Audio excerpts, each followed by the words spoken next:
என்னது அவ்வளோ ஈஸியாவா? இவ்வளோ ஈஸியா? கால் பண்ண, இடத்த சொல்லு, நம்ம வீட்டு ஆளுங்க நம்மள எப்படி பார்த்துப்பாங்க அப்படி பார்த்துப்பாங்க. போலாமா? இப்படிங்கிறக்குள்ள ஒரு செம ஜிடி ஹாலிடேக்கு. விபச்சாரம். இப்போ நான் ஒரு நடிகை, அவங்க நிக்கிற இடத்துல நான் போய் நிக்க போறேன். 3 ரூபா சரியா? 3 ரூபாய் இல்ல, 10 ரூபாய் ஓகேவா? 10 கேட்பாங்க, ப்ளோ பண்ணுங்க, நான் உங்களுக்கு வந்து இவ்வளோ தரேன். நான் சொல்லுவேன், இல்லைங்க எனக்கு அது பிடிக்காதுன்னா ஒன்லி செக்ஸ் மட்டும் தான், இது மட்டும் தான் பண்ண முடியும் அப்படின்னு சொன்னது. இப்போ வந்து ஒய்ஃபே வந்து இட்டு போகிறாங்க ஹஸ்பண்டுக்கு. அப்படியா? ஆமாம், இது எங்களால் முடியலைங்க. 40,000 ரூபாய் வாங்கியிருக்கேன். எனக்கு ஒரு கஸ்டமர் கொடுத்துருக்காங்க. நைட் ஃபுல் நைட் அவர் கூட இருக்குன்னு சொன்னார். ஆனால் அவ்வளோவா இது இல்லை, ஒரு 2 தடவை 3 தடவை பண்ணோம் நாங்கள் செக்ஸு.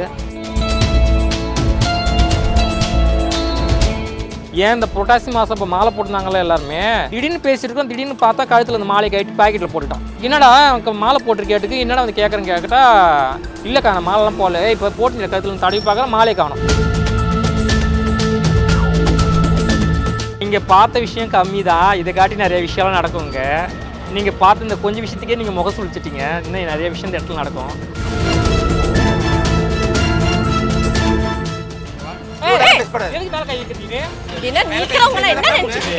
என்ன பண்ணுவேன்?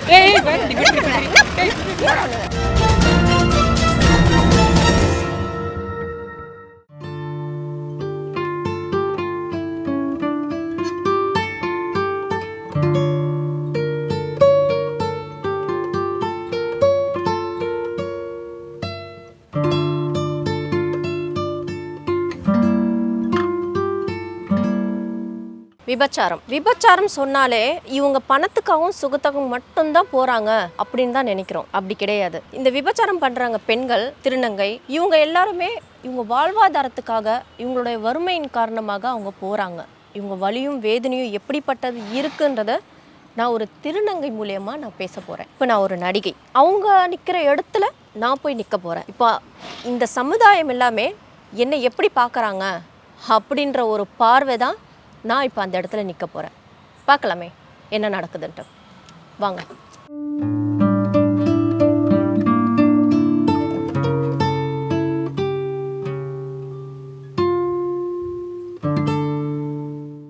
ஓடுறாங்க உங்களை பார்த்து உடனே. இவன் எத்தனை ப்ரோ பார்த்துருக்கீங்க மேம்? மேம் சர்பால் டிகேட் ஃப்ரெண்டா பேசுற வர டேய். ஓகேனா ஓகே கை கொடுவா. ஃபர்ஸ்ட் ஃப்ரெண்ட் ஆயிக்கலாம். வா கை கொடுவா. ஃபர்ஸ்ட் கை கொடுவா. Don't worry. கிட்ட வா. இல்ல ஏய் இல்ல பண்ண அடி வாங்குவ. நான் பர்பரிக்கு போறேன்டா. ரேப்லாம் பண்ண மாட்டேமா. ஐயோ சும்மா அப்படி நடிப்பாங்க. கல்யாணம் அந்த பசங்கள அப்படிதான் போல இருக்கு. என்ன வரீங்களா? உங்களுக்கு கல்யாணம் வடியா? கல்யாணம் ஆகி பையன் இருக்கான். Hi darling. இதுக்கு மேலே எனக்கு என்ன, கல்யாணம் ஆகி 12 வருஷம் ஆயிடுச்சு. லைஃபே முடிஞ்சு போச்சு. இதுக்கப்புறம் பணம்னு ஓடணும், அவ்வளோதான். பணத்துக்கு பின்னாடி ஓடுறீங்களா? பணத்துக்கு பின்னாடி ஓடுறேன். நாளைக்கு நீங்கள் இருப்பீங்கன்னு தெரியாது. பரவாயில்ல, இருக்கிற வரைக்கும் வரட்டும். தேடி ஓடுனது இருக்கும், தேடி ஓடனவங்க இருக்க மாட்டாங்க. வாங்க வா, இவங்க கூப்பிட்றாங்க. டேய் வாடா உனக்கு. ஐயோ ஐயோ, நான் என்னடா பேச தெரியும், நான் தான் வந்து எல்லா குருவி செத்து போய். வா சரி, வரதான் தான் வாங்க, டிஸ்டர்ப் பண்ணாதீங்க, கிளம்புங்க. சரி ஓகேவா? Okay bye. நீங்க எந்த லொகேஷன் தானா? Okay, good night, bye. இங்கே தான் இருப்பீங்களா? இங்கே தான். ஃப்ரெண்ட்ஸுங்க வருவாங்க, மீட் பண்ணலாம். ஃப்ரெண்டு வந்து சப் இன்ஸ்பெக்டர். செம்ம என்ஜாய்மெண்ட். அவன் வேணால் ஃபேமிலி விட்டு தனியாக வெளியில் இருக்கிறான். அதனால் வந்து எங்கே வந்தாலும் தனி ப்ரோக்ராம் பிளான் பண்ணுவார் அவர். இல்லை அப்படிலாம் இல்லை, நிச்சயமாக சீரியஸாக சத்தியமாக. நான் வேணா வீடியோ கால் பண்ணிட்டேங்களா? வேண்டாம். Close friend. இங்கே ஹைகோர்ட்டோட ஜாப் ஒன்று கொடுப்பாங்க. அங்கே திருப்பூரில் வந்து ஹைகோர்ட் ஜாப் வரும்போது இங்கே வருவான். அங்கே எப்பவுமே ட்ரிங்க் பண்ண முடியும் அவனால், ஏன்னா எப்போ கூப்பிடுவாங்கன்னு தெரியாது. இங்கே வந்தால் ட்ரிங்க் பண்ணுவான். ட்ரிங்க் பண்ண உடனே மச்சான் ஏன்னா பிளானு ஒரு என்டர்டெயின்மெண்ட் அப்படின்னு கேட்பான்.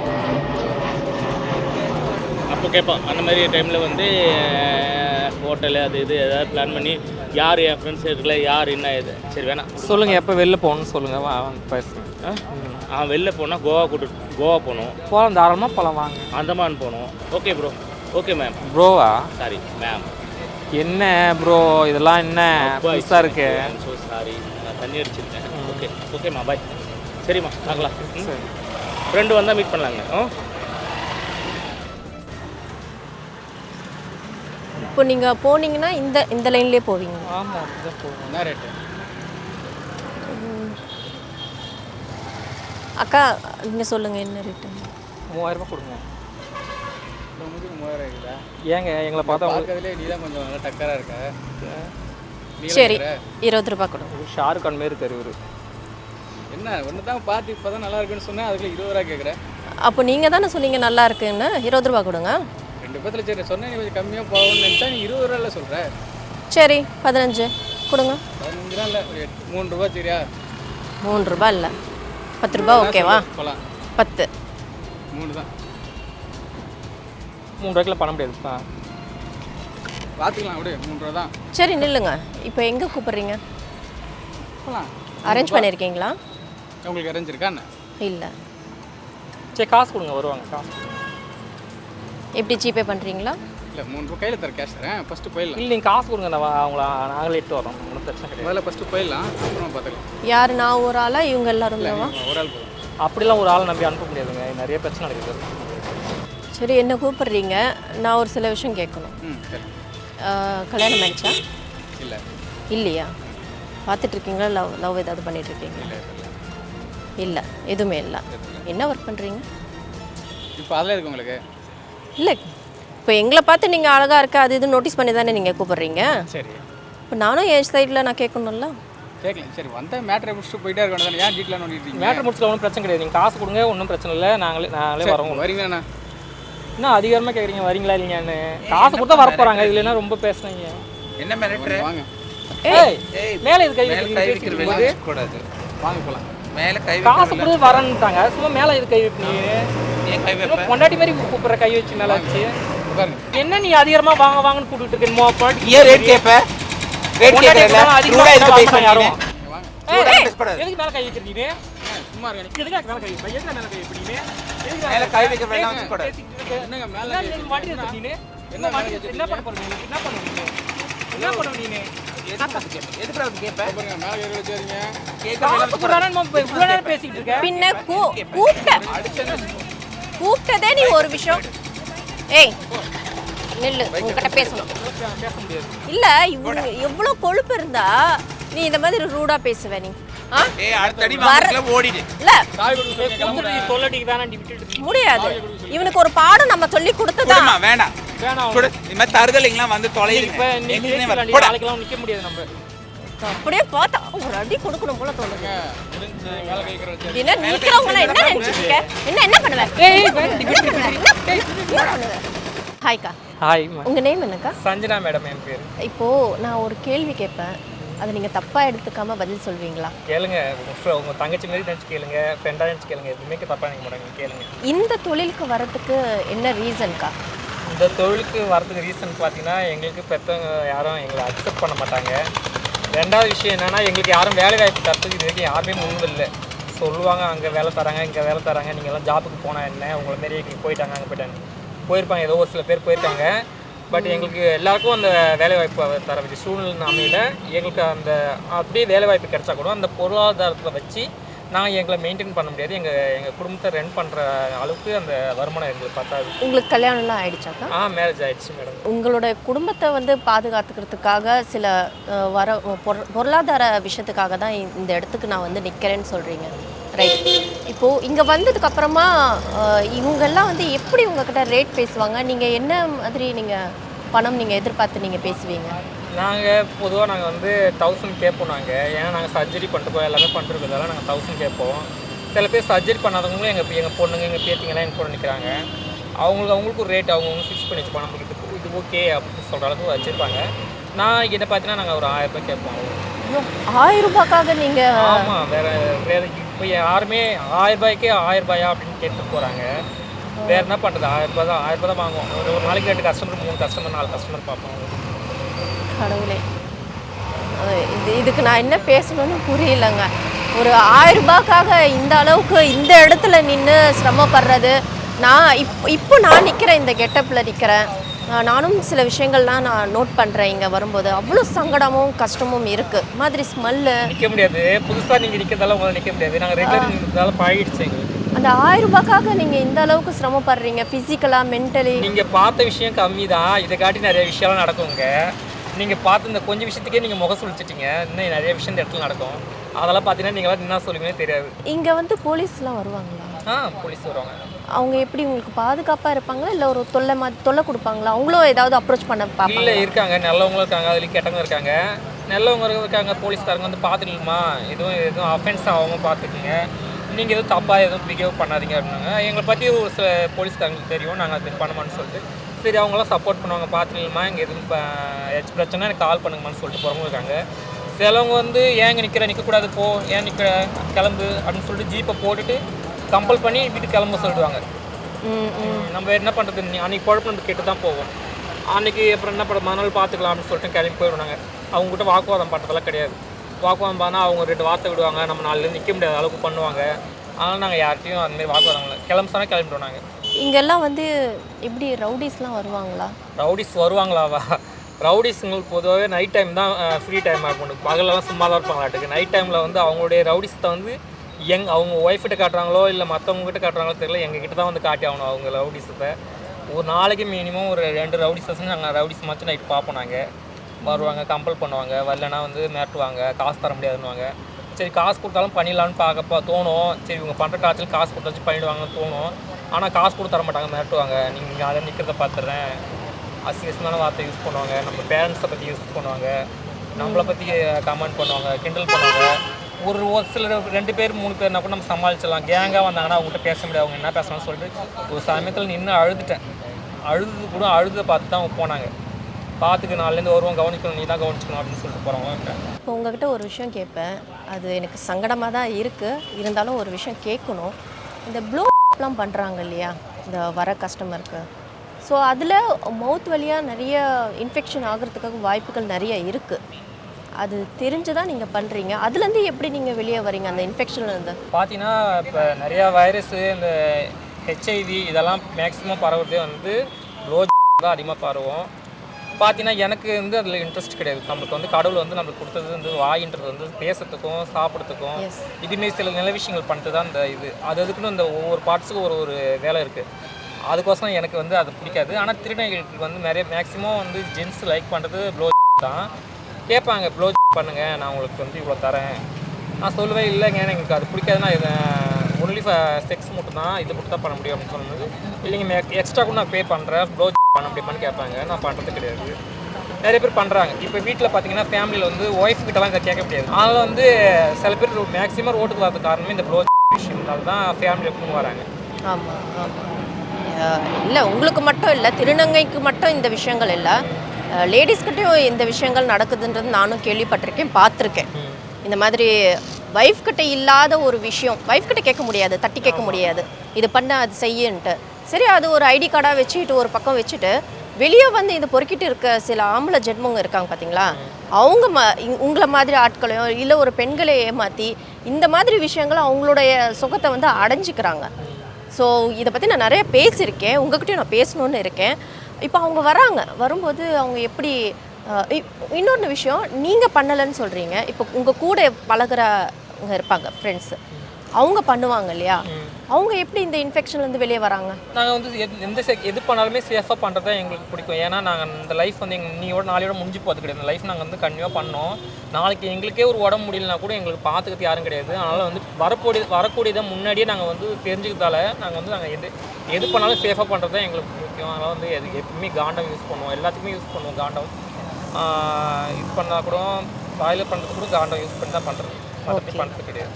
காண்டம் இல்லாமல் பண்ணுறது கிடையாது. சில பேர் சொல்லுவாங்க காண்டம் இல்லாமல் பண்ணுங்கள், நான் உங்களுக்கு இவ்வளோ தரேன், அதுக்குள்ளே எக்ஸ்ட்ரா பே பண்ணுறேன் அப்படின்வாங்க. காண்டம் இல்லாமல் பண்ணுறது கிடையாது. நாங்கள் எங்கள் கூட திருநங்கைகளையும் நாங்கள் அதுதான் வலியுறுத்துறோம், நாங்கள் பண்ணக்கூடாது, தப்பு அப்படின்னு சொல்கிறதால யாரும் இங்கே பண்ணுறது கிடையாது. கரெக்ட். இதை நான் ஒரு ரெக்வஸ்ட்டாக கேட்டுக்கிறேன். இந்த மாதிரி விஷயங்கள் நீங்கள் இந்த தொழிலுக்கு வந்ததே பெரிய ஒரு கொடுமையான விஷயந்தான். பட் அதையும் மீறி உங்களை நீங்கள் தக்க வச்சுக்கோங்க, உங்கள் ஹெல்த்தை நீங்கள் பார்த்துக்குங்க. நீங்கள் சொன்ன மாதிரி தான், நீங்கள் ஏதாவது ஆயிட்டிங்கன்னா உங்களை கேர் பண்ணுறதுக்கு யாரும் கிடையாது இங்கே. ஸோ நீங்கள் கொஞ்சம் ஹெல்த் இஷ்யூ வராதுக்கு முன்னாடியே பாதுகாப்புன்றது ஒரு விஷயம் உங்களுக்கு நல்லது. அதை மட்டும் நீங்கள் ஃபாலோ பண்ணுறதை விட்டுறாதீங்க. உங்கள் கூட இருக்கவங்கட்டும் நீங்கள் இந்த மாதிரி சொல்லி புரிய வைங்க. எவ்வளோ பணம் வந்து எக்ஸ்ட்ரா கொடுத்தாலும் அந்த விஷயம் இன்ஃபெக்ஷன் ஆனதுக்கப்புறமா மருத்துவமனைக்கு போயிட்டு செலவு பண்ணுறதுல என்ன இருக்க போகுது? நம்ம உடம்பு நமக்கு முக்கியம். நம்ம நல்லா இருந்தால் தான் 2-3 கஸ்டமர் எத்தனை பேரும் வந்துட்டு போவானுங்க. நாங்கள் சம்பாதிக்கிறதே வந்து எங்கள் அழகுக்கும் எங்களுடைய பர்சனலுக்கு தான். நாங்கள் எங்களோட சாப்பாட்டுக்கு இதுக்கு தான் நாங்கள் பண்ணுறது. அதனால் வந்து சூரியன் இருந்தால் தான் சுத்திரம் வர முடியும்னு சொல்லுவாங்க. இன்றைக்கி சம்பாதிச்சிடலாம், இன்றைக்கி நம்ம காசுப்பட்டு கூட செஞ்சிடலாம், ஆனால் பின்னாடி நம்ம தான் கஷ்டப்படணும். அதனால் யாருமே பண்ணுறது கிடையாது. ஆமாம், அது நல்ல விஷயம். அது ஃபாலோ பண்ணுங்கள் தயவு செய்து. இன்னொன்று விஷயம், இவங்கெல்லாம் வருவாங்க இல்லையா, எப்படி ரொம்ப சுத்தபத்தமாக வருவாங்க, குளிச்சுட்டு நல்லா டிப்டாப்பாக மாப்பிள்ளையாட்டம் ஜம்முன்னு இறங்கி உங்ககிட்ட வருவாங்களா, இல்லை அழுக்கு கையுமா ஒரு டர்ட்டியாக வருவாங்களா? ஒரு சில பேர்கிட்ட வந்து டீசெண்டாக வரவங்க, பர்ஃப்யூமெல்லாம் போட்டுக்கிட்டு நம்ம டீசெண்டாக போகணும், நம்மளை பார்த்தா அந்த ஃபீல் அவங்களுக்கு வரணும் அப்படின்னு சொல்லிட்டு வரவங்களும் இருக்காங்க, டீசெண்டாக வரவங்க. சில பேர் வந்து குளிக்க மாட்டாங்க, கிட்ட போனாலே ஸ்மெல் வரும். அவங்ககிட்ட வந்து காசு தரணுவாங்க, காசு அதிகமாக இருக்கும், அவங்ககிட்ட எப்படி நம்ம பண்ணுறதுன்னு ஒரு கூச்சமாக இருக்கும். சில பேர் டீசெண்டாக வருவாங்க, நல்லா இருப்பாங்க, ஆனால் அவங்ககிட்ட காசு இருக்காது, காசு அவ்வளோ தரமாட்டாங்க. 500 தான் இருக்குது, இல்லை கேட்பாங்க 100 கூட கேட்பாங்க, 100, 50 இந்த இதெல்லாம் கேட்பாங்க. நாங்கள் பண்ண முடியாதுன்னு சொல்லுவோம். காசு வந்து அதிகமாக வச்சுருப்பாங்க, ஆனால் பார்த்தா பிடிக்காது, குளிக்க மாட்டாங்க, ஸ்மெல் வர மாதிரி இருக்கும். ஒரு சில திருநங்கைகளை அதையும் அக்செப்ட் பண்ணிக்கிறாங்க, காசு வருது வேறு என்ன பண்ணுறது சொல்லிட்டு ஏற்றுக்கிறாங்க. ஆனால் நாங்கள் பண்ணுறதில்ல. காசுக்கோசம் நம்ம என்ன வேணாலும் பண்ணிட முடியாது இல்லையா. நம்மளுக்கு மனசு பிடிச்சாதான். செக்ஸுன்றது வந்து நாங்கள் எங்கே பண்ணுறாலும் செக்ஸுன்றது வந்து நம்ம மனசுக்கு விருப்பப்பட்டால் தான் அது செக்ஸு. நம்மளுக்கு பிடிக்கலன்னா அது பேர் செக்ஸ் கிடையாது. அக்கா, இப்போ உங்ககிட்ட வரவங்கெல்லாம் எப்படி ரொம்ப ஹார்ஷாக பண்ணுவாங்களா, இல்லை ஒரு மொட்டுத்தனமாக இருக்குமா, என்ன மாதிரி உங்களை ஹேண்டில் பண்ணுவாங்கக்கா? சில பேர் மனுஷங்க இருக்காங்க, சில பேர் வந்து நம்ம வந்து அவங்களுக்கு கஷ்டம் கொடுக்கூடாது, நம்ம வந்தோம் டீசெண்டாக செஞ்சுட்டு டீசெண்டாக போங்க கூட இருக்காங்க. வந்தால் நம்ம டிஸ்டர்ப் பண்ணுவாங்க. சில பேர் தொடக்கூட மாட்டாங்க, அவங்க அங்கே நிற்பாங்க, நீங்கள் தொடக்கூட வேணாங்க, நீங்கள் அட்லீஸ்ட் உங்கள் ஜஸ்ட்டு ப்ரூஃப் மட்டும் காட்டுங்க போதும், நான் ஹேண்ட் ஷேக்கிங் பண்ணிக்கிறேன் அப்படின்னு சொல்கிறவங்களும் இருக்காங்க. சில பேர் இருக்கானுங்க கிட்ட வந்து கொடுக்குறது என்னமோ கம்மி தான், 500 1000 தான் கொடுப்பானுங்க. பிடிச்சி ரஃப் பண்ணோன்னா சொல்லுவாங்க, வலிக்குதுடா கொஞ்சம் பொறுமையாக பண்ணடா அப்படின்னா பிடிச்சி கடிப்பானுங்க. பிடிச்சி செய்யும்போது மண்டை பிடிப்பானுங்க, நம்ம மேக்கப்பை கலைப்பானுங்க, அதெல்லாம் பண்ணுவானுங்க. சில டைமில் என்னது ட்ரிங்க்ஸ் அடிச்சுட்டு வருவானுங்க, அவன்கிட்டலாம் வந்து சொல்ல முடியாது. நம்ம பிடிச்சி தள்ளனா கூட நகர மாட்டாங்க. பிடிச்சி நம்மள இறுக்கி பிடிச்சிப்பாங்க. விடுடா எனக்கு உடம்பு வலிக்கிறா கொஞ்சம் லூஸ் விட்றாருன்னா கேட்க மாட்டானுங்க. அவங்கள்ட்ட அது பேச முடியாது. இன்னும் ரொம்ப பண்ணுற இன்னும் ரொம்பவே மிரட்டுவாங்க, பயமாக இருக்கும். தனியாக இருந்தால் பிரச்சனை தான். என்றைக்குமே திருநங்கைகளை பொறுத்து ஒரு இடத்துல தனியாக இருந்தாலே பிரச்சனை தான். வீட்டுக்கெல்லாம் போவோம் நாங்கள். சில டைமில் ஹவுஸ் கஸ்டமரெல்லாம் இட்டு போவாங்க வீட்டுக்கு. ஒய்ஃப் இருக்கிறவங்க கூட இட்டு போகிறாங்க. இப்போ வந்து ஒய்ஃபே வந்து இட்டு போகிறாங்க ஹஸ்பண்டுக்கு. அப்படியா? ஆமாம், இது எங்களால் முடியலைங்க. வந்து கேர்ள்ஸ் வந்து நிற்பாங்க, காரில் வந்து நிற்பாங்க. என்னங்க மேடம், இல்லை ஒரு கஸ்டமர் ஒருத்தவங்க பார்க்கணுங்க. எனக்கு தெரியாது, அவங்க ஒய்ஃப்னு கூட தெரியாது. அங்கே போனதுக்கப்புறம் தான் தெரியும் நாங்கள் அவங்க ஒய்ஃப் தான், என்னால் முடியாது, நீங்கள் கொஞ்சம் பாருங்க அப்படின்னு சொல்லிட்டு இட்டு போகிறவங்களாம் இருக்காங்க. அவங்களும் நல்லா டாக்டர் ரேஞ்சில் இருக்காங்க. அந்த ஒய்ஃபு டாக்டர், அவங்க ஹஸ்பண்டுக்கு ரெஃபர் பண்ணுவாங்க. இது என்னங்க புதுசா இருக்கு, ஒரு வைஃபே கூட்டிட்டு போறாங்க. வைஃபே வந்து கூட்டிட்டு போறாங்க. நீங்க அப்படி போயிருக்கீங்களா? போயிருக்கேன், எனக்கு தெரியாது அவங்க ஒய்ஃப்னு தெரியாது. நான் நினச்சேன் இவங்களும் நம்மள மாரி ஒரு ஆளாட்டுக்கு ஐட்டம் ஆட்டுக்கு இவங்க வந்து கூப்பிட்டு போகிறாங்க. சரி ஏதோ எக்ஸ்ட்ரா காசு பே பண்ணாட்டு அவங்க காசு ஷேர் பண்ணி நம்மளை கூப்பிட்டு போகிறாங்க அப்படின்னு நினச்சிட்டு போயிடும். போனதுக்கு தான் தெரியுது இல்லை அவங்க 2 பேர் ஹஸ்பண்ட் ஒய்ஃபு, குழந்தைங்க இருக்காங்க அவங்களுக்கு. இதுலேயும் அவங்க குழந்தைங்கலாம் வேறு ரூமில் இருந்தாங்க. நானும் அவங்க ஹஸ்பண்டுக்கு வந்துட்டு வந்தப்போ அவங்களே திருப்பிட்டு வந்து எங்களை விட்டு போனாங்க. நீங்கள் போகும்போது அந்த குழந்தைங்க பார்த்தாங்க? குழந்தைங்கலாம் எங்களை பார்க்கல, குழந்தைங்க பக்கத்து ரூமில் இருந்தாங்க. எங்களை வந்து அந்த மேடமும் அவங்க ஹஸ்பண்ட் ட்ரைவ் பண்ணி வந்தார், அந்த ஒய்ஃப் வந்தாங்க. நான் ஏதோ அப்படின்னு நினச்சிட்டு தான் நான் போனேன். நான் ஏறி போனால் ஜாலியாக பேசிட்டு வந்தாங்க.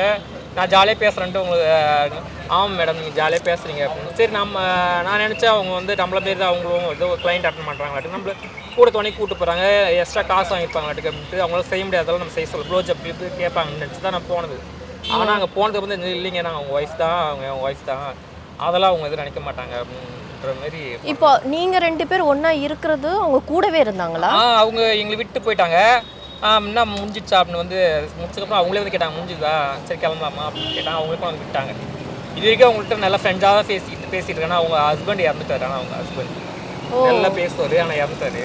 அவங்க டாக்டர் தான், அவங்க டென்டல் டாக்டர். அவங்க இதுக்குமே நல்லா பேசிகிட்டு இருக்காங்க, ஃப்ரெண்டாக தான் பேசிகிட்டு இருக்காங்க. இப்போ நான் இங்கே உங்கள் கூட நிற்கும்போது சொன்னீங்க இந்த பிரிட்ஜில் இந்த பக்கம் நடக்கும்போது பாட்டில்லாம் போட்டு அந்த மாதிரிலாம் பண்ணுவாங்கன்னு. என்ன மாதிரி அனுபவங்கள் கொஞ்சம் ஷேர் பண்ணுங்கள். இங்கே நிற்கும்போது உங்களுக்கு என்னெல்லாம் வந்து ஒரு ஒரு ஒரு கொடுமை நடந்திருக்கு, என்னெல்லாம் கஷ்டங்களை நீங்கள் பார்த்துருக்கீங்க? இங்கே பார்த்தீங்கன்னா நாங்கள் நிற்கிறது வந்து காசுக்கு தான் நிற்கிறோம். நாங்கள் எங்களுடைய கஷ்டம், எங்களோட வாழ்வாதாரம் வேறு வழி இல்லாத அந்த காரணத்தால் தான் நாங்கள் நிற்கிறோம். நாங்கள் காசு நிற்கிறோன்னு சொல்லிட்டு எல்லாருக்குமே தெரியும் நாங்கள் காசுக்கோசம் தான் வெயிட் பண்ணி நிற்கிறோம்னு சொல்லிட்டு. வர பசங்க வந்து ரவுடி பசங்க இருக்கட்டும், யாராக இருந்தாலும் சரி, காசு இருக்கும் ஓகே. பட் காசு இல்லாத கொஞ்சம் லோக்கல் பசங்க, ரவுடி பசங்க எப்படின்னு காசு இருக்காது வந்து கேட்பானுங்க. வந்து காசு வாங்க நல்லா கிட்டிட்டு போயிடுவேன். கிட்ட போயிட்டு காசு கொடுங்க, நீ பண்ணு, அதுக்கு பிறகு நான் தரேன்னு. நீங்கள் காசு கொடுங்க, நான் அதுக்கு மாதிரி பண்ணுறேன் அப்படின்னா காசு தரேன் நீ பண்ணுன்னு. இதே இந்த டாக்கிங் வந்து ஒரு 10 நிமிஷம் பேசுவாங்க. தெரிஞ்சிடும், அப்பயே தெரிஞ்சிடும் உன்கிட்ட காசு இல்லை அப்படின்ட்டு. உன்கிட்ட காசு இல்லை ஏற்றி சும்மா தொலை பண்ணுறேன் வந்தனா புடவை பிடிச்சி வைப்பானுங்க. புடவை பிடிச்சி தரேன் பின்ன வந்துடும், இதெல்லாம் வந்துடும். அப்புறம் திருப்பி எங்களுக்கு அவ்வளோ வாக்குவாதம் ஆகும். என்னடா ஏன்டா இப்படி புடவை பிடிச்சிது, காசு இருந்தால் வாயிலாம் இப்போ கிளம்புறான்னு சொல்லிட்டு விட்டு வந்துடும். அப்படின்ட்டு ரொம்ப பிரச்சனை பண்ணுவானுங்க. 2-3 பேர் வந்து பிரச்சனை பண்ணுவானுங்க. சரி பிரச்சனை பண்ணிட்டானுங்க, முடிஞ்சிட்டு அவனுக்கு போயிட்டான்னு நினச்சிட்டு நாங்கள் விட்டுடுவோம். லூஸாக விட்டுட்டு நாங்கள் செல்ஃபோன் ஓடிட்டு இருக்கும்போது பார்த்தீங்கன்னா நாங்கள் நிற்கிறது ஒரு பிரிட்ஜ் ஆண்டில் தான் நிற்கிறோம். இங்கேருந்து போயிட்டு அழுகின முட்டை, கல், மிளகாப்பொடி, இந்த கல் இதெல்லாம் எட்டு வருவானுங்க. எட்டு வந்து பால் பாக்கெட்டு, தயிர் பாக்கெட்டு, இதெல்லாம் வந்து அர்ஜென்ட்டாக பக்கத்தில் ஏதோ கடையில் கிடைக்கிது. தயிர் பாக்கெட்டு, பால் பாக்கெட்டு, முட்டை, இதெல்லாம் வந்து அப்படி போகிறவங்களுக்குலாம் நின்று அப்படி விசிட்டு போயிடுவானுங்க. இது சின்ன சின்ன ஐட்டம் இருந்தாலும் சரி, இதோ தயிர், பால், முட்டை இதுனா கொஞ்சம் ஓகே. பெரிய கருங்கல்லாம் வீசிடுவானுங்க. ஒரு டைம் பார்க்குறேன் கருங்கல் இந்த சைடில் போகுது. ஜஸ்ட் மிஸ் இந்த பின் சைடு பட்டுருந்தேன்னா மண்டை தெரிச்சிருக்கும். நான் இன்னைக்கு உயிரோடு இருந்திருக்க மாட்டேன். இது மாதிரி யாருக்காவது அடிபட்டிருக்கா? ரொம்ப அடிபட்டிருக்கு. எனக்கே இது இங்கே நிற்கிறாங்க எல்லாருக்குமே அந்த மாதிரி நிலமை கண்டிப்பாக எல்லாருக்குமே நடந்திருக்கும். எல்லா திருநங்கை வாய்ப்புலையும் இந்த நடக்கிறது தான். மந்த்லி ஒன் டைம் நடக்கிறது தான் இது. ஏன் நீங்கள் எல்லாரும் சேர்ந்து ஒரு போலீஸ் கம்ப்ளைண்ட்டாக கொடுக்கலாம்? போலீஸ் கம்ப்ளைண்ட் எப்படி தர முடியும்? இது வந்து லீகல் கிடையாது, இல்லீகலு. நாங்கள் போய் கம்ப்ளைண்ட் கொடுக்க போனால் கூட என்ன கேட்பாங்க, உங்களை யாராக நிற்க சொன்னது, நீ என்ன பிரச்சனை வருது தெரியல, நிற்காதீங்க அப்படின்ட்டு சரசாரமாக சொல்லிவிடுவாங்க. எங்களுக்கு இதுமாரி பிரச்சனை நடக்குதுன்னு சொல்லிட்டு அவங்ககிட்ட போயிட்டு கேட்க முடியுமா? எனக்கு இதுமாரி பிரச்சனை நடக்குது சொன்னேன்னு சொல்லுவாங்க. நான் என்ன உங்களுக்கு மாமாவா, உங்களுக்கு பாதுகாப்பு தரணுமா நான் உங்களுக்கு நீங்கள் பண்ணுற வேலைக்கு கேட்பாங்க. அவங்க நிறைய கொஸ்டின் நம்மளை கேட்பாங்க, பதில் சொல்ல முடியாது.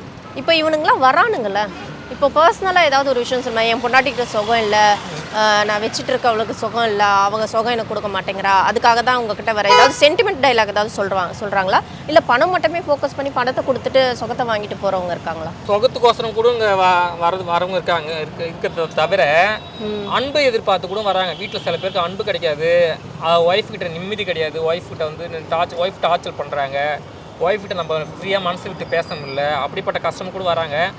அது கூட ராயலாகவும் வராங்க, லோக்கலாகவும் வராங்க. ராயலாக வரவங்க காரில் கூப்பிட்டு போவாங்க, ஈசிஆரில் கூப்பிட்டு போவாங்க. அவங்க ஒய்ஃப்க்கு என்னென்ன செய்யணும்னு நினைக்கிறாங்களோ அதெல்லாம் நம்ம செய்வாங்க. சேரி எடுத்து தருது, பீச்சுக்கு கூப்பிட்டு போகிறது, ஐஸ்கிரீம் வாங்கி தருவாங்க. நான் இதெல்லாம் வந்து அவள்கிட்டலாம் பேசணும்னு நினைப்பேன், ஆனால் அவளுக்கு வந்து டைம் கிடையாது. அவகிட்ட சொல்கிறதுமே தான் நான் அவட்ட சொல்கிறேன், தப்பாக நினச்சிக்காத, நான் அவனை செக்ஸுக்கு கூப்பிட்டு வரல, நான் இதுக்கு தான் நான் கூப்பிட்டு வந்தேன் அப்படின்னாரு. ஆனால் காசாலும் தருவாங்க, அதுக்கு தகுந்த மாரி காசும் தருவாங்க. இப்போ லாங் டிரைவ் கூப்பிட்டு போவாங்க, இல்லை வந்து ஊட்டி கொடைக்கானல் அதுமாரி லாங்கில் கூட கூப்பிட்டு போவாங்க. இப்போ வந்து பணம் ரொம்ப அதிகமாக உங்கள் எக்ஸ்பீரியன்ஸில் யார் கொடுத்துட்டு போயிருக்காங்க? பணம் அதிகமாக எனக்கு கொடுத்தது வந்து 40,000 ரூபாய் வாங்கியிருக்கேன். எனக்கு ஒரு கஸ்டமர் கொடுத்துருக்காங்க. நைட் ஃபுல் நைட் அவர் கூட இருக்குன்னு சொன்னார். ஆனால் அவ்வளோவா இது இல்லை, ஒரு 2 தடவை 3 தடவை பண்ணோம் நாங்கள் செக்ஸு. ஆனால் அவர் எனக்கு என் லைஃப்பில் எனக்கு அதிகமாக கிடைச்ச அமௌண்ட் அதுதான். எங்கே அவங்க கூட்டிட்டு போவாங்க? அவர் வீட்டுக்கு கூப்பிட்டு போனார். அவர் வீடு தான், வீட்டுக்கு கூட்டிட்டு போயிட்டாங்க. பக்கம் தான் வீடு, கூப்பிட்டு போனார். சாஃப்டா ஹேண்டில் பண்ணாங்க, எந்த தொந்தரவும் கிடையாது. ஒரு சில பேருக்கு கொடுக்க காசுக்கு வரும், காசு வரணும் 10 பசங்க அதுமாரி வந்து கேட்பானுங்க, பயமாக இருக்கும், போக மாட்டோம். காசு வரும். சப்போஸ் ஒரு தைரியமான ஒரு திருநங்கைகள் யாராச்சும் என் கூட இருந்தாங்கன்னா அவங்கள கூப்பிட்டு போவேன். ஏதாச்சும் பிரச்சனை வந்தால் சமாளிக்கிறத தைரியமான திருநங்கை யாராச்சும் வந்தாங்கன்னா கூட கூப்பிட்டு போவேன், ஷேர் பண்ணிப்போம் காசு. இவங்கெல்லாம் வராங்க, ஒரு 30-40 வயசு இந்த மாதிரி வராங்க. ஆனால் அதிகபட்சமாக ஒரு சின்ன வயசு, ஒரு யங் ஏஜ்னா யார் வந்திருக்காங்க? யங் ஏஜ் எது வரைக்கும் உங்ககிட்ட வந்து அப்ரோச் பண்ணியிருக்காங்க? எந்த ஏஜ் சொல்கிறேன்னு தப்பாக நினைக்காதீங்க. எனக்கு தெரிஞ்சு அவனுக்கு வந்து ஏஜ் ஆயிருப்பானான்னு கூட தெரியாது. 12-13 வயசு கூட இருக்கும் அந்த பையனுக்கு. அதுலேருந்து சாக போகிற கிழங்கு ஒரு 70 வரைக்கும் 70-80 வரைக்கும் கூட வந்து கேட்டிருக்காங்க எங்களை. 12 வயசு 12 வயசு பையன் வந்து அப்ரோச் பண்ணிருக்கான், கேட்டிருக்கான். நாங்கள் திட்டி அனுப்பியிருக்கோம். அவனை அவ்வளோ சண்டை, என்னடா டே உங்கள் வீட்டுக்கு வந்துடும்டா, தெரிஞ்ச பசங்களே, லோக்கல் பசங்களே, தெரிஞ்ச பசங்களே வந்து அப்ரோச் பண்ணிருக்கானுங்க. வீட்டை போய் சொல்லிடுவேன், அம்மானு கூப்பிடணும், கிளம்புடா அப்படின்னு சொல்லிட்டு அனுப்பியிருப்போம். ஏன் இந்த புரட்டாசி மாதம் இப்போ மாலை போட்டுருந்தாங்களே எல்லாருமே, ஒரு பையன் மாலை போட்டுட்டு வந்தான், என் கண்ணீர் தான் போட்டான், காவி துணி போட்டுருந்தான், எங்கள் எனக்கு தான் மூவ் ஆகி போயிட்டு இருந்தான். பார்த்தான் தான் திடீர்னு பேசியிருக்கோம். திடீர்னு பார்த்தா கழுத்தில் அந்த மாலை கட்டிட்டு பேக்கெட்டில் போட்டுட்டு வந்து ரேட் எவ்வளோன்னு கேட்டான். என்னடா அவனுக்கு மாலை போட்டிருக்கேட்டுக்கு என்னடா வந்து கேட்குறேன்னு கேட்டா, இல்லைக்கா நான் மாலைலாம் போகல, இப்போ போட்டு கழுத்தில் தடவி பார்க்குறேன் மாலை காணும். என்னடா அப்படின்னு கேட்டால், மாலை போட்டுருக்கடா, இல்லை இது காய் துணி, நாங்கள் எப்பயும் போடுறது இது அப்படின்னு சொல்லிட்டாங்க. அவனுக்கு என்ன வயசு? அவனுக்கு இருக்கும் ஒரு 20 வயசு இருக்குன்னு வச்சுக்கேன். அப்படி பேசிக்கிட்டு நான் என்ன பண்ணேன், பேக்கெட்டில் இப்படி கை வச்சேன் பாரு, பார்த்தா துளசி மாலை பாக்கெட்டில். என்ன பண்ணுவேன், என் ஃப்ரெண்டு கூட தான் நிற்கிறான். என்ன செஞ்சேன் நான் கேட்குறேன், என்னாடி இதெல்லாம் இப்படியெல்லாம் நடக்குது நாடில் அப்படின்னு கேட்டு அவனை கூப்பிட்டு திட்டுறேன். டே மாலைக்கு உன்னை மரியாதை நான் தெரியுமாடா உனக்கு, நீ எல்லாம் எதுக்குடா மாலை போட்டுக்கிறீங்க நீங்களாம், ஒரு விரதத்தை கண்டிப்பாக பண்ண முடியும், அதுக்கு நம்ம இருக்க முடியும், அந்த கடவுளோட பிளஸ் வேணும்னு சொல்கிறவங்க மாலை போட்டதுக்கு தகுதி இருக்குது. நீ இப்படி கைட்டு வச்சு போட்டல அதுக்கு என்னடா யூஸ் இருக்குது? அக்கா, இப்போ இந்த தொழிலுக்கு நீங்கள் வந்து எவ்வளோ சிரமப்படுறீங்க, கஷ்டத்தை நீங்கள் அனுபவிக்கணுன்றது கொஞ்சம் நேரத்தில் எனக்கே அந்த ஃபீல் ஆச்சு. இப்போது எங்கள் சார்பாக, எங்கள் யூடியூப் சேனல் சார்பாக உங்களுக்கு ஒரு தொழில் வச்சு கொடுத்தா நீங்கள் அந்த தொழில் மட்டுமே பார்த்துக்கிட்டு நீங்கள் உங்கள் வாழ்வாதாரத்தை மேனேஜ் பண்ணுவீங்களா? கண்டிப்பாங்க. இதுக்கு முன்னாடி இந்த யூடியூப் சேனல்லே எனக்கு கேட்டாங்க, எனக்கு தொழில் வச்சு தரேன்னு சொன்னாங்க. ஆனால் என்னுடைய அன்றைக்கி என் சந்தர்ப்ப சூழ்நிலை சரி கிடையாது. என்ன சில பேர் போஸ்ட் பண்ணாங்க, இதெல்லாம் போகக்கூடாது, இதெல்லாம் வாங்கக்கூடாது, நீ போயிட்டீங்கன்னா நிறைய பிரச்சனை வரும் அப்படின்னு சொல்லிட்டு எங்களை ஒத்தி ஒரு பிரச்சனை உண்டாக்குனாங்க. சரி, அதனால் நான் அந்த மேடம்கிட்டே சொல்லிட்டேன். அவங்க மேடம் எனக்கு நிறைய தடவை ஃபோன் அடித்தாங்க, உனக்கு இந்த வேலை வச்சு தரேன், உனக்கு இந்த ஜாப் பண்ணுமா, உனக்கு இது வேணான்னு சொன்னாங்க. அன்றைக்கி எனக்கு சூழ்நிலை சரி, அதெல்லாம் வேணான்னு சொன்னேன். இப்போ வந்து பார்த்தீங்கன்னா நான் எனக்கு வாழ்க்கையில் நிறைய பிரச்சனை இருந்தது, ஹஸ்பண்ட் விஷயம் அந்த அளவுக்கு நிறைய பிரச்சனை இருந்தது. அதனால் வந்து இப்போ இந்த தொழிலை நான் வந்து விடுறதா தான் இருக்கேன். நல்ல ஒரு வேலை எனக்கு ஒன்றும் ஒரு ஜாப் கிடச்சின்னா கண்டிப்பாக இதை விட்டுடுவேன். நான் என் லைஃப்பை நான் பார்த்துப்பேன். எனக்கு தைரியம் இருக்குது, தெம்பு இருக்குது. எனக்கு வந்து ஆள் சப்போர்ட் தான் இல்லை, நீ இதை பண்ணு, நான் உனக்கு இருக்கேன், இதை பண்ணுன்னு சொல்கிறதுக்கு ஆள் கிடையாது. இனி அந்தமாரி எனக்கு யாராச்சும் சப்போர்ட் பண்ணதுக்கு இருந்தாங்கன்னா சத்தியமாக சொல்கிறேன், இந்த ப்ராஸ்டியூஷனை விட்டுடுவேன். நான் கிடையாது, நிறைய திருநங்கைகள் வாய்ப்பு கிடைச்சா இந்த வேலையை விட்டதாக தான் இருக்காங்க. யாரும் விருப்பப்பட்டு நிற்கல. இப்போ கூட கேட்டால் உனக்கு இன்னைக்கு வந்து உனக்கு ஒரு 2 ரூபா தரேன், நீ கிளம்பிடுறேன்னா கிளம்புறதுக்கு ஆள் இருக்காங்க. பொருளாதாரம் தான் காரணம். கண்டிப்பாக நாங்கள் ப்ராமிஸ் பண்ணுறோங்க்கா, நெக்ஸ்ட் டைம் நான் உங்களை பார்த்தேன்னா நாங்கள் வச்ச கடையில் உங்களை வச்சு நாங்கள் அந்த அழகு பார்ப்போம். வாங்க, அடுத்த வீடியோ நம்ம கடையிலே எங்கள் வீட்டிலே வச்சு எடுக்கலாம். ஷூர்க்கா, எங்கள் சப்போர்ட் உங்களுக்கு என்றைக்குமே இருக்கும். உங்களை மாதிரி இருக்க அத்தனை பேருக்கும் எங்களுடைய சப்போர்ட் முடிஞ்ச அளவுக்கு நாங்கள் போராடுவோம், அவங்கள வந்து பாதுகாப்போம். ரொம்ப நன்றி மேடம், நீங்களாம் பேசுனது எனக்கு ரொம்ப சந்தோஷமாக இருக்குது.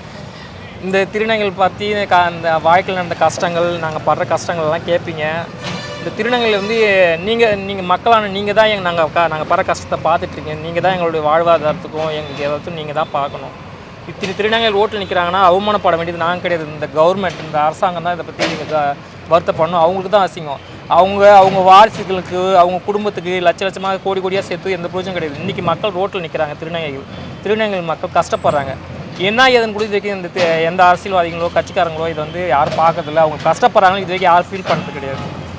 இந்த வீடியோ மூலமா இந்த கவர்மெண்ட்டாகட்டும், மக்களாகட்டும் வந்து எங்களை பார்க்கணும், எங்களுக்கு ஒரு நல்ல ஒரு லைஃப்பை உண்டாக்கணும்னு சொல்லி நான் வேண்டிக்கிறேன். கண்டிப்பாக உங்கள் வேண்டுக்கள் நிறைவேறணும்னு நானும் வேண்டிக்கிறேங்க. Thank you madam. Thank you madam. Yellow bench Tamil எங்களோட யூடியூப் சேனல் சார்பாக இந்த அக்காவுக்கு நாங்கள் வந்து ரொம்ப சப்போர்ட் பண்ணணும்னு மனசார வேண்டிக்கிறோம். உங்களுக்கு இவங்கள மாதிரி நிறைய பேர் இருக்காங்க, உங்களோட ஹெல்ப் எங்களுக்கு ரொம்ப அவசியம். இவங்களோட போராட்டங்கள்லாம் நாங்கள் பார்த்து எங்களுக்கு ஒரு உறுதிமொழியாவோ இல்லை ஒரு ஆசையாவோ நாங்கள் வந்து அதை ஆசைப்படுறோம். எங்கள் மூலியமாக இவங்கள மாதிரி ஆட்களுக்கு உதவி பண்ணணும்னு சொல்லி நாங்கள் ரொம்ப வேண்டிக்கிறோம். எங்களுடைய சப்போர்ட் மட்டும் இல்லை, உங்களுடைய சப்போர்ட்டும் இதில் வேணும்னு நாங்கள் கேட்டுக்கிறோம். ஸோ எங்களை காண்டாக்ட் பண்ணுங்கள். இவங்கள மாதிரி இருக்க எல்லாருக்கும் நாங்கள் ஹெல்ப் பண்ணணும்னு நாங்கள் முடிவு பண்ணியிருக்கோம். அதுக்கு உங்கள் கரம் எங்களுக்கு தேவை. தேங்க்யூ.